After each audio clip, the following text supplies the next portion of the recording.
ako inuurungan. Kahit sino pa, kilala niyo ako, wala ako inuurungan, nag-aaksaya ako ng oras. Magkano po ba kailangan mo? Hindi po sa iniinsulto kita. Papadala na lang kita. Mga banat mo po, nakakasakit. 'Di ba? Yung tawagin mo yung kapwa mo na hindi totoong nahirapan talaga ako sa R, 'di ba? Yon.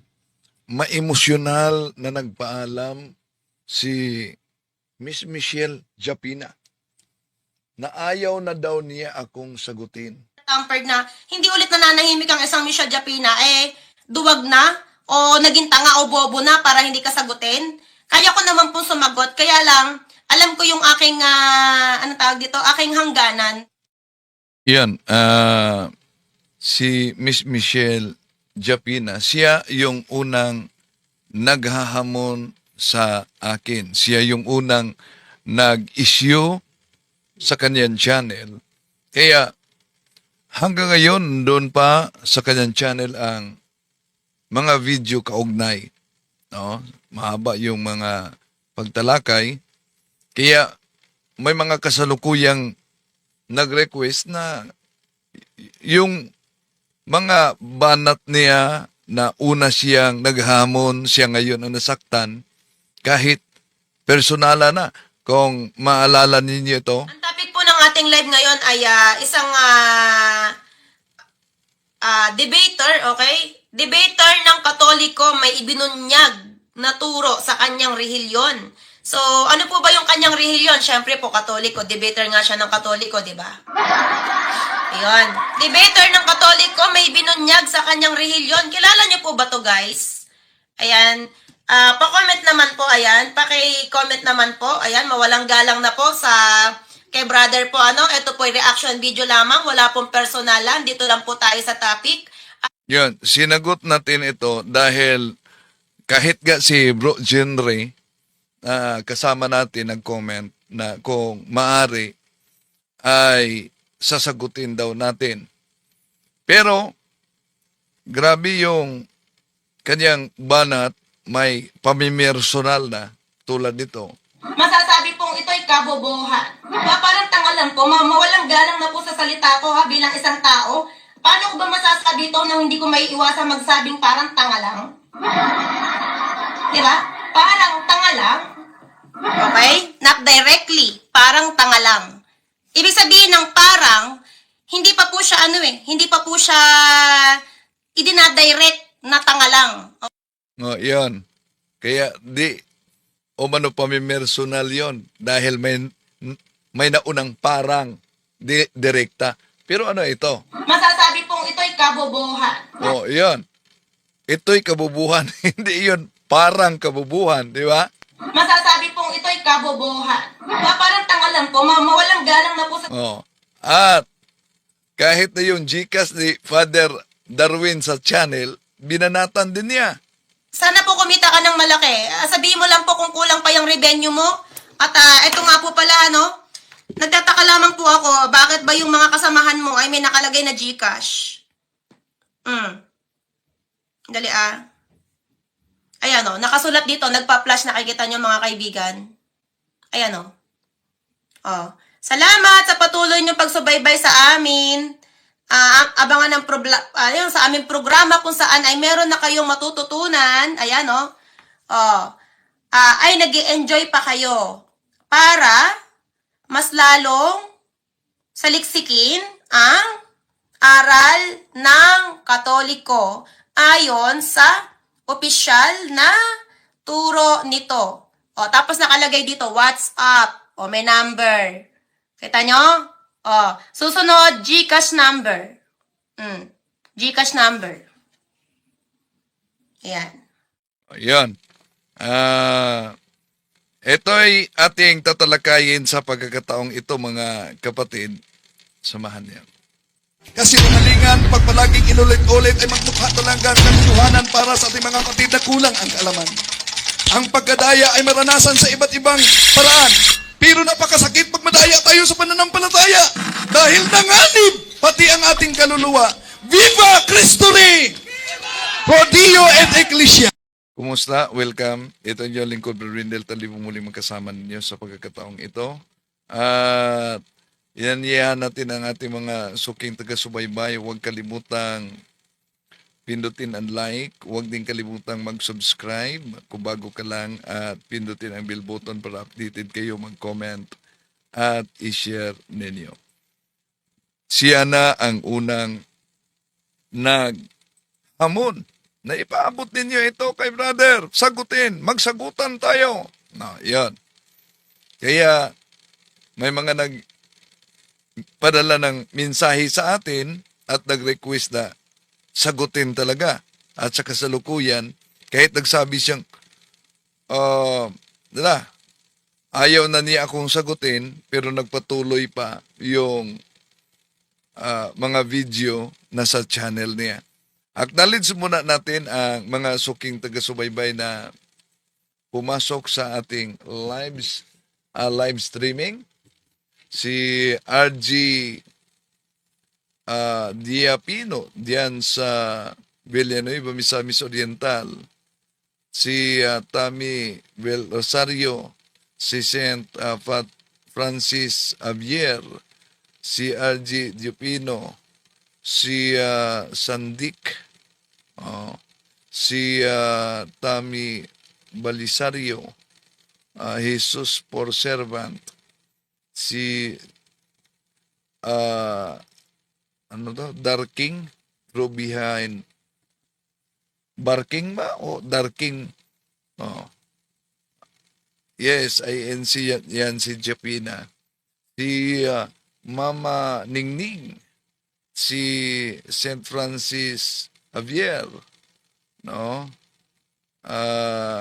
Si Lydia Arguso, Salvador Evangelista, Tami Balisario, si Annabel Elal, at si Darking through behind all lies.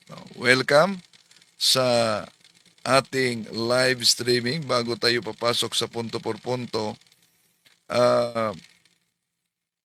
ating ipagpatuloy ang pagsagot. Okay. Sa nauna ng banat nitong si Miss Michelle Japina, no? Although nakipag-ceasefire siya, pero hindi lahat na bahagi sa video niya ang sinagot natin. Nakipag-ceasefire siya na ayaw na niya akong sagutin. Bakit?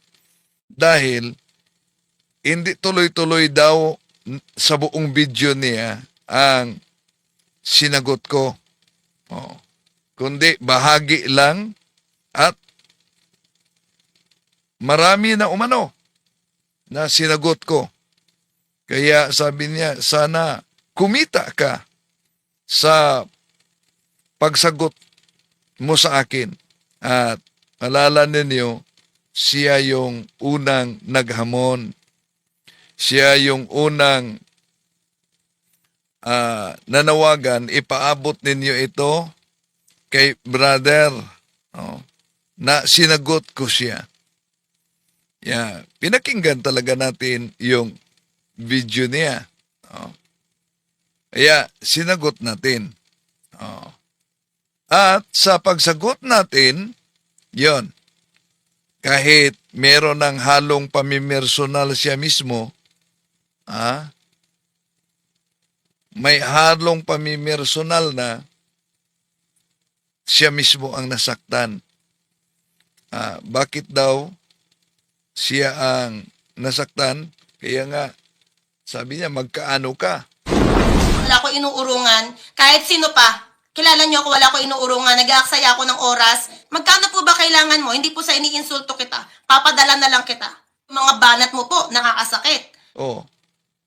I-review ninyo kung meron bang halong pamimersonal yung pagsagot ko. Di ba siya ang gusto mismo na makipagsagutan. Dahil sinagot natin bawat importanteng bahagi. Halimbawa, yung kaugnay sa pagtalakay dahil ang Iglesia ni Cristo Tatag ni Felix Manalo hindi naniniwala na si Kristo ay Diyos. Sinagot natin yan batay sa gusto nila letra por letra. At sinagot din ni Miss Javina. Ala sa atin ng Diyos anak. O sen? O, pinakilala ng Diyos anak. Hindi mabasa. Ano yung pinakilala ng Diyos anak? Ade, syempre, Diyos ama. Diyos ama, kasi anak siya eh. Di po ba critical thinking lang po, brother, ha? Oh, so, yan. Critical thinking lang po. Pero alam ba niya na ang opisyal na aral sa INC, hindi naniniwala ang INC na si Kristo ay Diyos anak? Taliwas sa kaniyang pahayag na nanggaling mismo sa kanyang bibig, di po ba? No? And then, okay.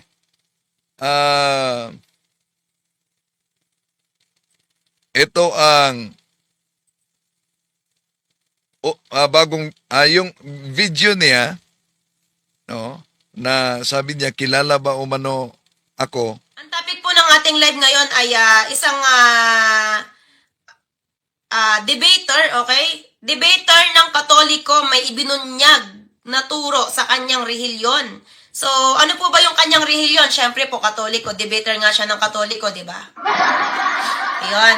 Debater ng Katoliko may binunyag sa kanyang rehilyon. Kilala niyo po ba to, guys? Ayan. Pa-comment naman po, ayan. Paki-comment naman po. Ayan, mawalang galang na po sa kay brother po, ano. Ito po ay reaction video lamang. Wala pong personalan. Dito lang po tayo sa topic. At disclaimer din po sa aking mga mahal na manonood at mga solid supporters. Ang ating pong paksa ngayon ay topic lamang po ito at ito din po ang hangarin ko din po dito bilang tayo yung mga tao na merong pinaniniwalaan sa puso natin na Panginoon Diyos. Ayan, sino man po ang Diyos nyo sa puso nyo, si Kristo man o may isa pang Diyos, yan po ay aking nirerespeto o ginagalang. Ano man po ang pananaw natin sa ating rehilyon at sa pananampalataya ng bawat isa, yan po ay aking iginagalang again. Okay, paulit-ulit man po, lagi ko po sinasabi sa aking live, irespeto po natin ang bawat isa. Ano man po ang ating rehilyon, dito lamang po tayo sa topic, kung saan ako ay bilang isang vlogger at reactionist ay sasagutin ko lamang po ang madidinig ko at kung ano man ang mararamdaman ko, maisip kong opinion sa nadinig ko't naramdaman sa sasabihin ng aking re-reactionan, ayun lamang po ang ating topic at focus. Pwede, yun po, malinaw po ano? Ayan. Alam ko naman po na nagkakautal-utal ako at hindi malinaw, pero yun po, sana po maging malinaw sa inyo. Disclaimer, ito po ay hindi pag-atake sa kahit anumang rehilyon at lalong-lalo na po sa aking mga mahal na supporters, viewers, at mga masugid na tagapanood at mga kapatid. Magkaisa po tayo, huwag po tayo mag-aaway-away at topic lamang po ito. Ayan, watching from USA, Tony J, shoutout po. Ayan. At sa lahat po ng ating mga kapatid dito, good evening din po ka Eve, Kalev. Ayan, may grab shoutout po. Mga kapatid, pakishare naman po ng aking live. Ako to, Michelle. Kuya Conrad, ikaw ba yan? Sabi ko nga bakit sabi mo kasi, first time ka lang sa live ko, pasaway ka. Kaya nga sabi ko yung kaibigan ko na a year ago pa naalala ko, di ba? Hindi kita nakalimutan. Yan, miss you, kuya. Ayan. So, ayan, sa mga nanonood po sa akin dito, hindi ko po muna siya sasabihin kung anong pangalan niya. Comment down below kung ano po ang pangalan nito. At may nakakakilala po ba sa kanya? Ayan. So, hindi ko po siya masabing pare kasi ayon sa aking bubuwit. Bubuwit. Ayon po sa aking source. Ayan, ay hindi daw po siya pare kung hindi parang sakristan o... Oh, sakristan ako. Hindi ko pare. Sakristan. O ano tawag dito? Or katulong ng pare? Ayan. So ngayon mga kaibigan, again, ang topic po natin, mawalang galang na po sa mga... Oh, so, etong unang video niya,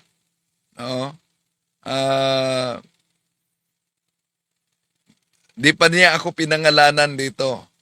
So, ang bahaging ito, di pa natin nasagot. Hindi niya ako pinangalanan. Pero sino daw ang nakikilala sa akin, mag-comment sa kaniyang comment section. Hindi ako pare, sakristan daw ako. mahal nating Iglesia Katolika na nanonood po sa atin. Again, ano man po ang relihiyon natin, disclaimer, wala po akong intensyon na kung ano pa mang masama.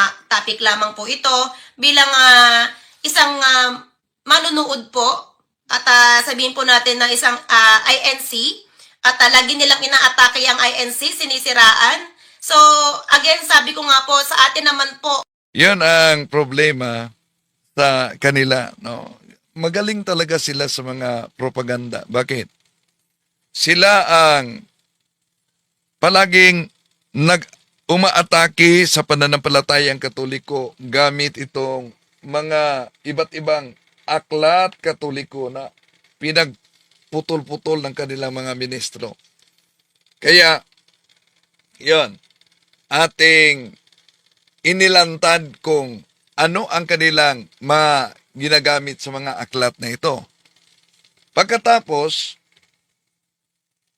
ay yung mga INC na nagko-comment, sabi nila na tayo daw ang naninira sa kanilang pananampalataya. Diba? Sabi ni Michael Sandoval, wag sana. Ano sabi niya? Wag sanang magiging brainwash. Ano sabi ni Michael Sandoval na isang ministro? Ang brainwash?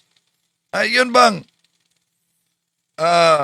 Kahit mali ang toro, hanapin natin yun si Sandoval, mali ang toro ng inaniban mo, pero yon patuloy pa rin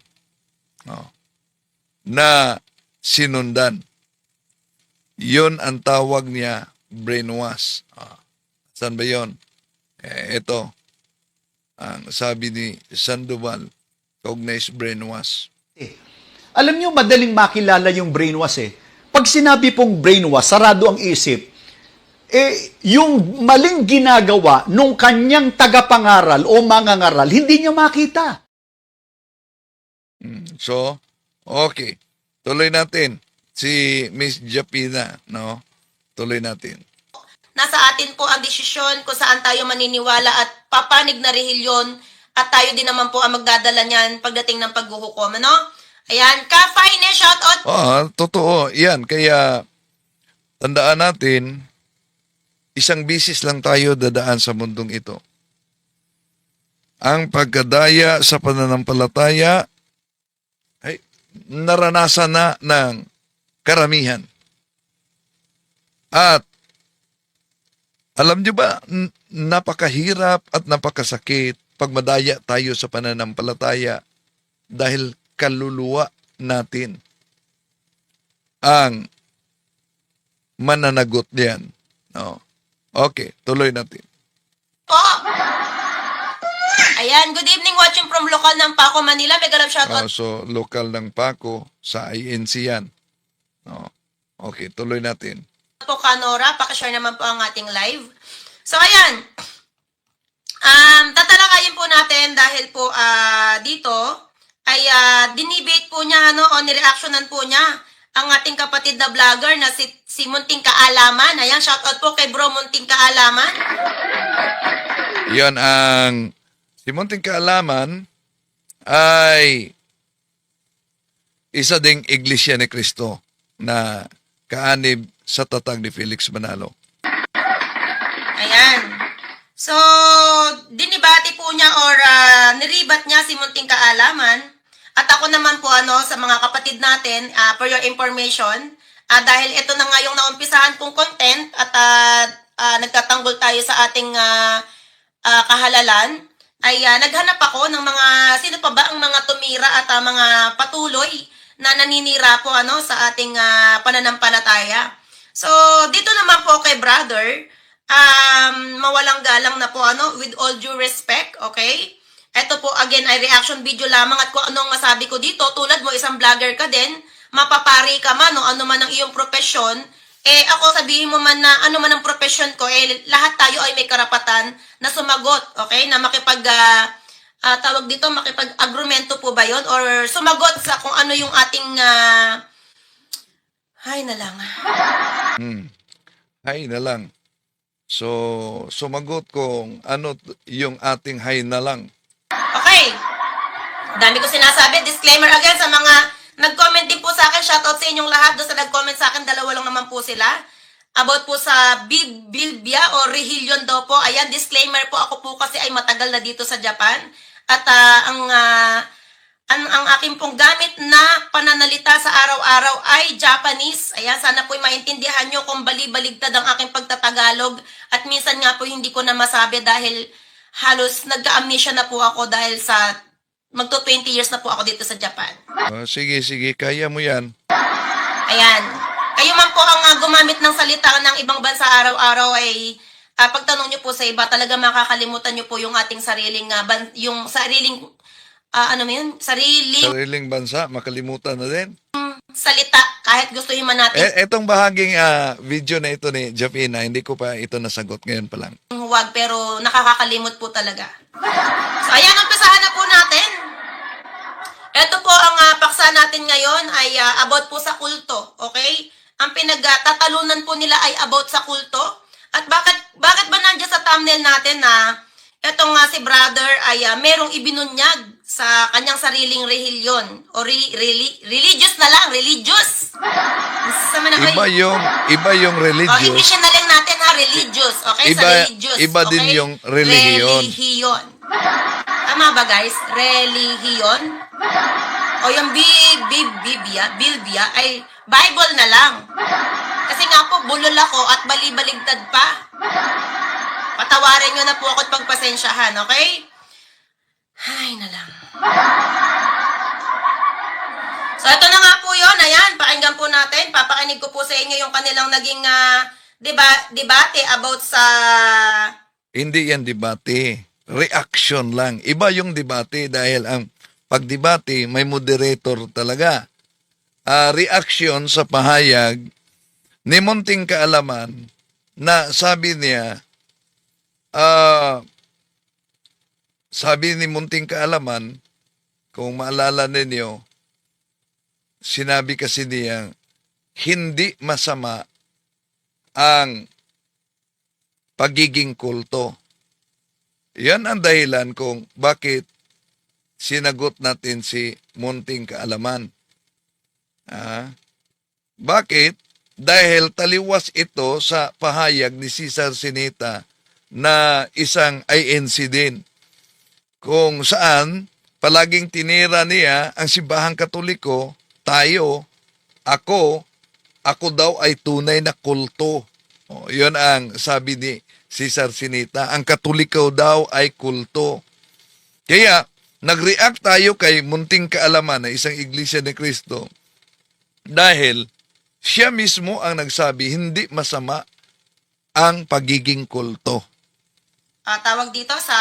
At ang reaksyon natin, but iba ang pahayag ni Sinita. Kung hindi masama ang pagiging kulto, bakit sabi ni Sinita na ang kulto'y masama? Puro iglesia yan.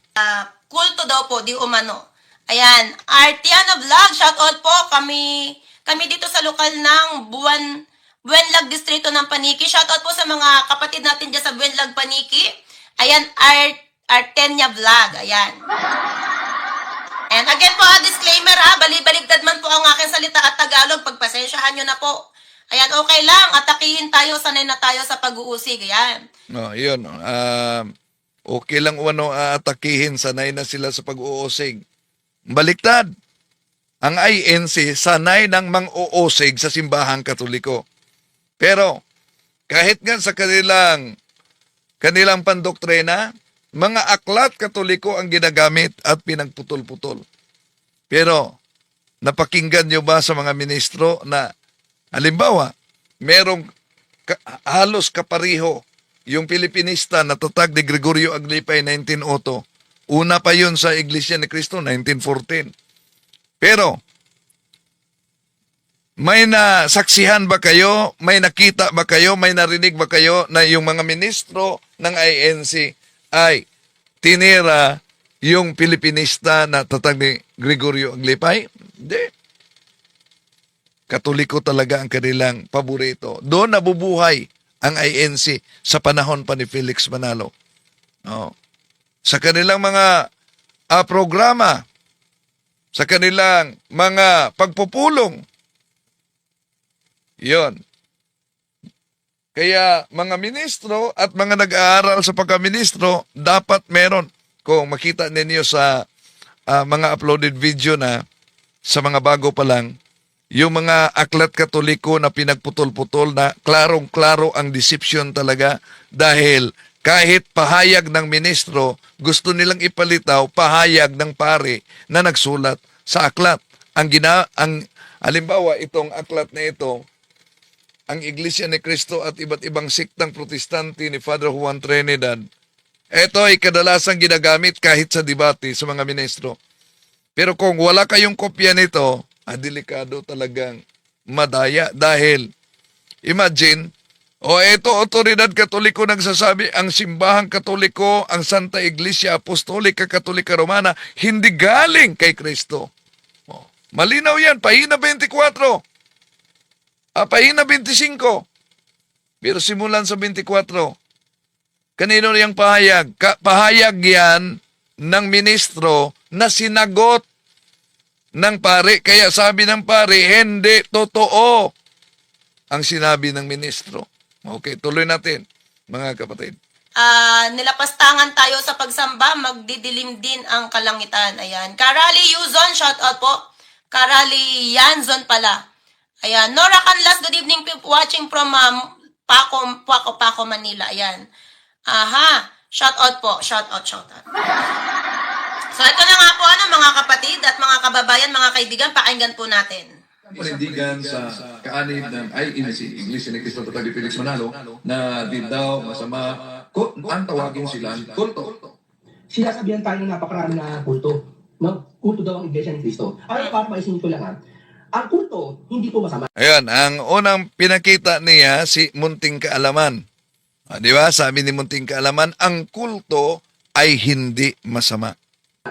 Di ba sabi, pinangaasar, pinapupunto sa Iglesia ni Cristo. Hindi siya pinatagol ko Iglesia ni Cristo. Pero, para malinaw na matapos na yung salitang kulto, aalamin natin kung ano yung kulto. Nayon, shout out po. Ang kulto dahil hindi daw umano masama ang kulto. Ang pagiging kulto ay mabuti daw. Pero nagsusuwagan kasi sila sa kapwa ay innocent member. Si Sinita, iba naman ang definisyon nila sa kulto. Linuloko lang po kayo. Alam po ninyo, ganyan po ang kulto. Sobrang paniniwala sa isang tao na kahit na hindi totoo. Dito na definisyon, ang kulto daw, Linuloko lang po kayo. Alam po ninyo, ganyan po ang kulto. Sobrang paniniwala sa isang tao na kahit na hindi totoo, pinaniniwala. yun, basta hindi totoo, pinaniniwalaan. Kaya, ngayon, sino kaya sa dalawang iglesia ni Cristo kaanib sa Tatag ni Felix Manalo ang nagsabi Kasincha, shout out po. So ito talakayin natin. Pakinggan muna natin ang miyembro ng INC. Sinasabihan tayo ng napakarami na Canard, kulto. shout out po, No? Canards Kulto daw ang TV. Iglesia ni Cristo. Alam mo, para maisin ko lang ang kulto, hindi po masama. Di ba sabi, pinangaasar, pinapupunto sa Iglesia ni Cristo. Hindi siya pinatagol ko Iglesia ni Cristo. Pero, para malinaw na matapos na yung salitang kulto, aalamin natin kung ano yung kulto. No?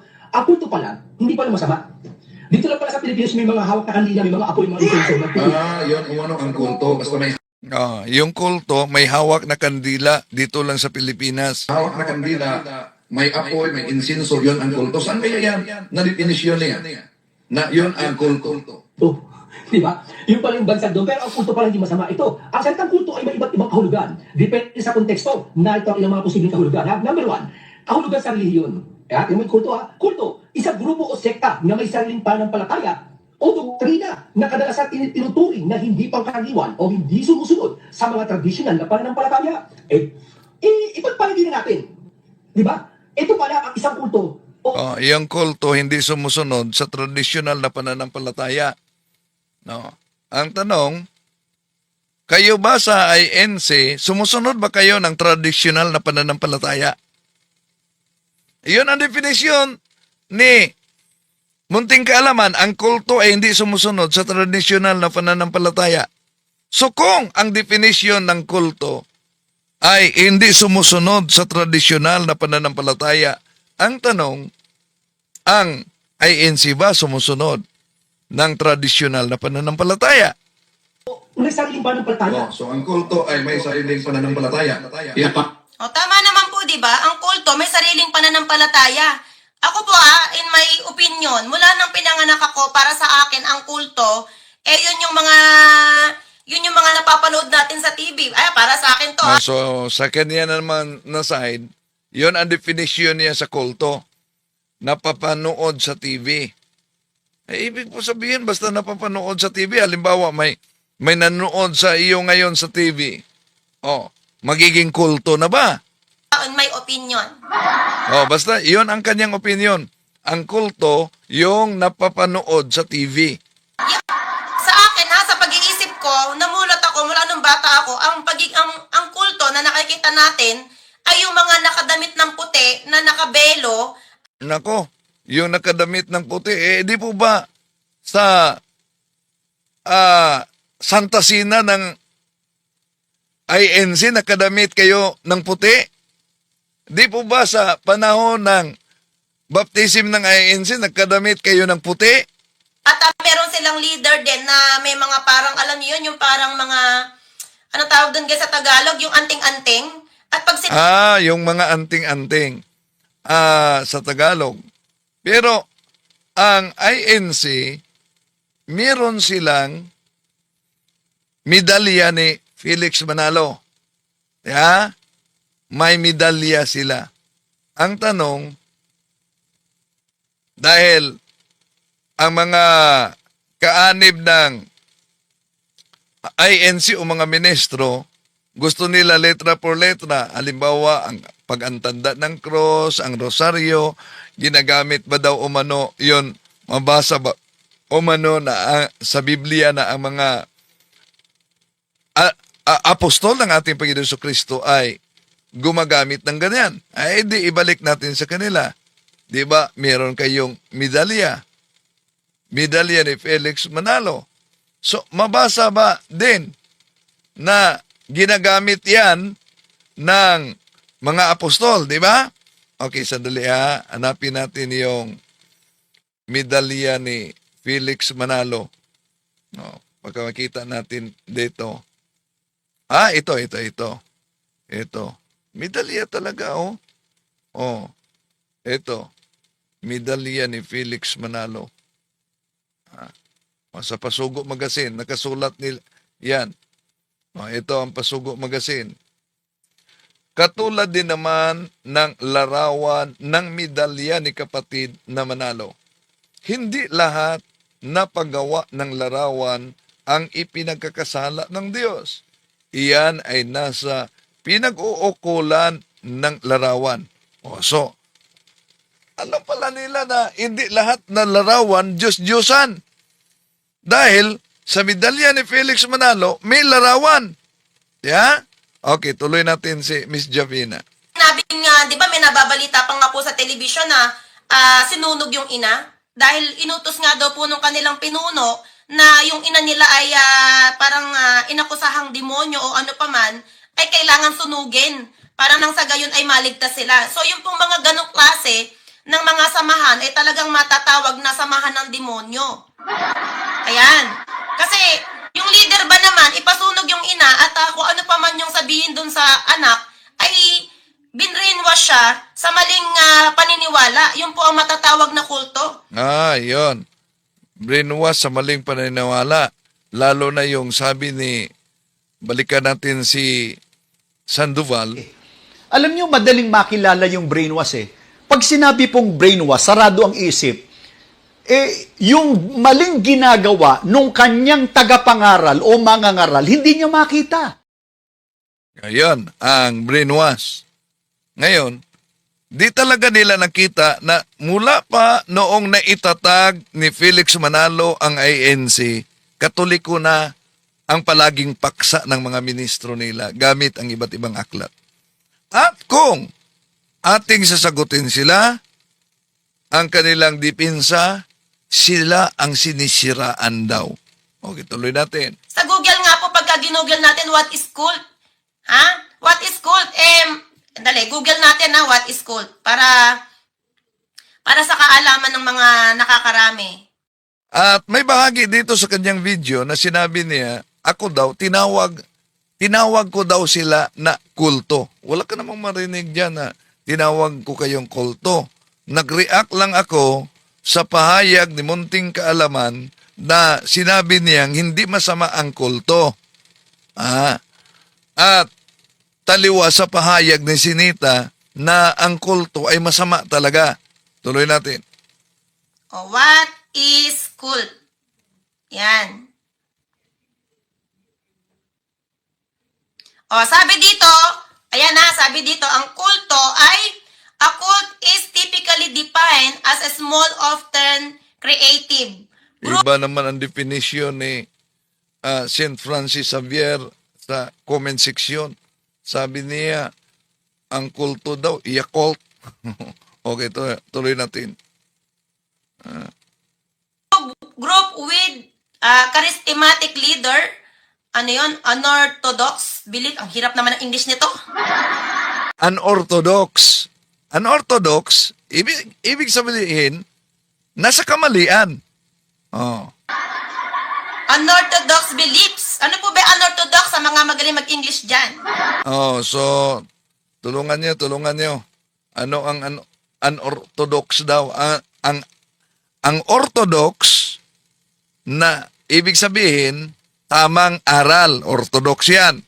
Unorthodox, maling aral. Okay. Pero, kung kaya niyang i-google ang kulto, ba't di niya pwedeng i-google yung unorthodox na nabasa niya? And practices that are often seized as extreme or dangerous. Okay, extreme or dangerous and which can involve significant control other members' lives. O, di ba? O, yun lang naintindihan ko, yung kinokontrol daw yung pamumuhay ng kanilang mga miyembro at merong extremely dangerous act ba yun? Yun, basta yun lang ang naintindihan niya. Tawa naman kayo dyan, nahirapan na nga ako dito eh. Orthodox, no way to flan. Ayan. Hello din po, Caroli Miklat. Ayan, tawanan nyo na lang po ako pag nagkakamali-mali ako ha. Tao lang, hindi perpekto. Ayan, religious is not a subject. Ayan.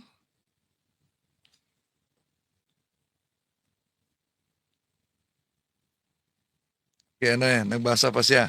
So, Normal lang na tao yan. Sino po ba? Kuya Conrad, ano yan? Ano yan? Paki ko sa subject dito, ang ganda. Visit. Visit ka, Kuya Conrad, Hello, regards to lokal ng Yordale District of Great Toronto. Ka Victor Panganiban, shoutout po dyan. Pakishare naman ng live natin, ha? Ate yan, shoutout. Okay, tuloy. Ito, basta may hawak na kandila, may apoy, may insinso, yun ang kulto. Saan kaya yan? Na-definisyon niya. O, saan kaya yan? Eh, sa television nga po, napanood natin. Huwag mo pong sabihin naging debater ka ng Catholic na hindi mo... yun, sa television o napanood. Yun ang definition. Kaya, sangayon ka sa pahayag ni Munting Kaalaman na ang kulto ay hindi masama. Sangayon ka din sa pahayag ni Cesar Sinita na ANC na ang kulto ay masama. So, sino sa kanila ang nagsasabi ng katotohanan?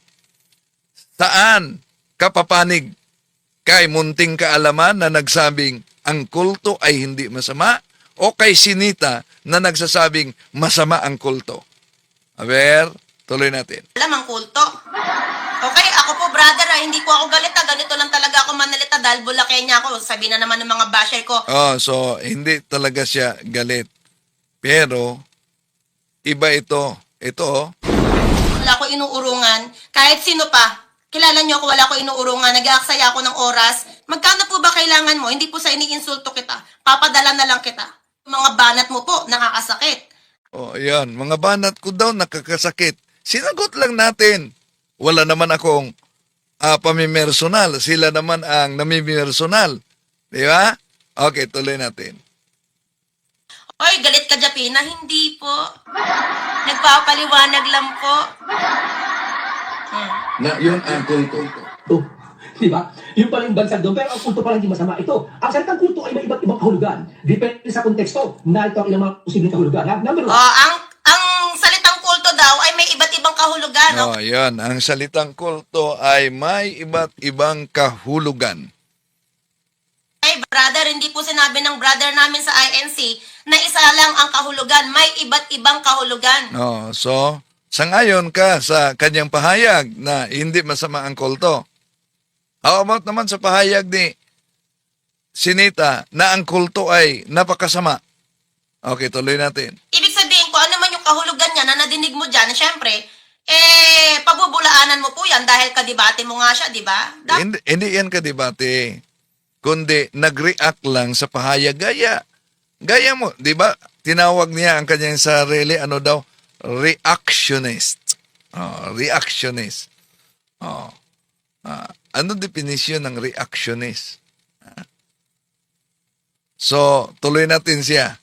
Tuloy natin. Dapat po, neutral lang tayo. Ano man ang religion natin, dapat neutral tayo, di ba? Kahulugan sa relihiyon.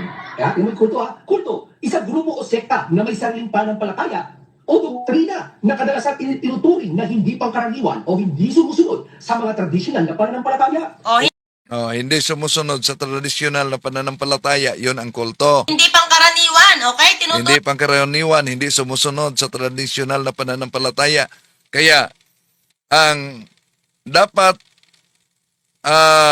sagutin nila, kayo ba ay sumusunod sa tradisyonal na pananampalataya? Yun ang definition. na hindi pangkaraniwan at hindi sumusunod sa pangkaraniwang pananampalataya. Yan nga. Ito, ang salitang kulto ay may iba't ibang kahulugan. Ah. Depende sa konteksto. Narito ang ilang mga posibleng kahulugan. Number one, kahulugan sa relihiyon. Kaya, yung may kulto kulto, isang grupo o sekta na may sariling pananampalataya o doktrina na kadalasan tinuturing na hindi pangkaraniwan o hindi sumusunod sa mga tradisyonal na pananampalataya. Hindi sumusunod sa tradisyonal na pananampalataya. May doktrina. Ang tanong, ang INC ba, wala bang doktrina na si Felix Manalo, anghel? Wala bang doktrina ang INC na natalikod ang unang iglesia kahit hindi yan mabasa sa Biblia? Okay, tuloy natin. Nadinig niyo po at naintindihan. Di ba malinaw na yun ang kulto? Talaga naman pong may sariling, kung ano yung nadinig nyo, yung sariling sinasabi, sarili lang talaga nila, may sariling mundo kumbaga. Di ba? At merong namumuno na pag sinabi niya, kailangan gawin ng mga anong tawag doon, ng mga kamiyembro niya. Okay? Kaya nga po pati kami natatawag na kulto kahit anong relihiyon natin, pwede tayong tawagin na kulto ng ating mga kalaban o bumabati ko sa atin. Depende sa kanilang pagtingin at paniniwala kung ano yung nakikita. Kasi nga, ang iglesia daw po ay pag sinabi ng aming tagapamahalang pangkalahatan, sumusunod kami. Of course, nasa Bible naman po, nasundin natin ang utos ng namamahala sa atin, di ba? Kung ako man kahit iglesia ako ni Kristo, kung ang inuutos ay makakabuti sa iyo at para sa lahat, susundin po. Pero kung sinabing patayin ko yung kapatid ko at magulang ko, ay hindi ako mag-iiglesia ni Kristo. Di ba?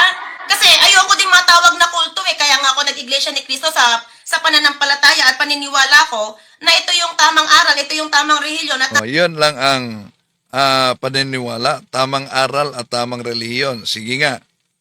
Una, meron kayong ayaw ninyo ng imahe ng mga santo pero may imahe kayo ni Felix Manalo. Ito, nasa Pasugo Magazine yan. Tanong, di ba pag sinabi niyong tamang pananampalataya, nakabatay talaga sa Biblia. Asan mabasa sa Biblia na ang founder gawa ng ganito? May medalya. Hindi lang medalya. May upuan pa. Upuan ni Felix Manalo. Ginawang relikya. Nasa Pasugo Magazine yan. Ayaw niyo ng relikya. Ayaw niyo ng larawan ng mga santo. Pero si Felix Manalo na founder ninyo, nilagyan ninyo ng imahe. Nilagyan ninyo ng larawan. And then, pati upuan, inilagay sa gitna para pag-alala sa founder nila. dito ang kaligtasan. Kaya lang po ako nag-iglesia ni Kristo. Pero pag sinabi ng aming tagapamahalang pangkalahat ay Michelle, gilitan mo yung nanay mo, kapatid mo, eh sigurado po. Eh hindi ako maniniwalang utos ng Diyos yun. Di ba? Kada Wonders Philippines, shout out. Ayan, shout out sa'yo, bro. Ayan. Shout out sa'yo, ha? Ayan, nabasa naman sa akin kanina sa live sila mga kampon ng Ignacio. Ayan. Caloreso, shout out. Ayun. Sabi nila, kampo ni Ignacio ang Katoliko. Okay. Iyon ang mas mabuti pa na tawaging kampo ni Ignacio ang Katoliko. Bakit? Mas mabuti kumpara kung tawagin tayong kampon ni Felix Manalo. Ha? Nabasa na natin sa mismong Pasugo Magazine nila, di ba? Nagka-windang-windang na sa paliwanag yung mga kasama nilang INC na si San Ignacio ay alagad. Kanino siyang alagad? Alagad siya ni San Juan Apostol. Yan. Nabasa na natin yan. Ang problema,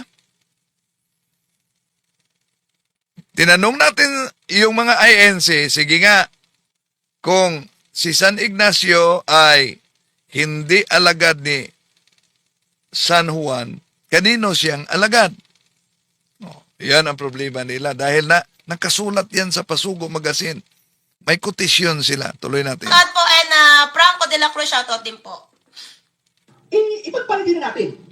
Di ba? Ito pala ang isang kulto o Okay. So, yan. Yung bahagi na ito, dahil isa sa mga kinagagalitan ni Japina, ba't hindi umano inubos yung buong video para sagutin? Yung mga bahagi lang. Di po ba? Kahit siya ang unang naghahamon. Ganon naman. Bahagi lang sa video ko pinakita. Gusto niya ang buong na video. Kaya gusto niyang hihinto na, yun ang sabi niya, magkaano daw ako. Papadalhan na lang daw niya. Okay?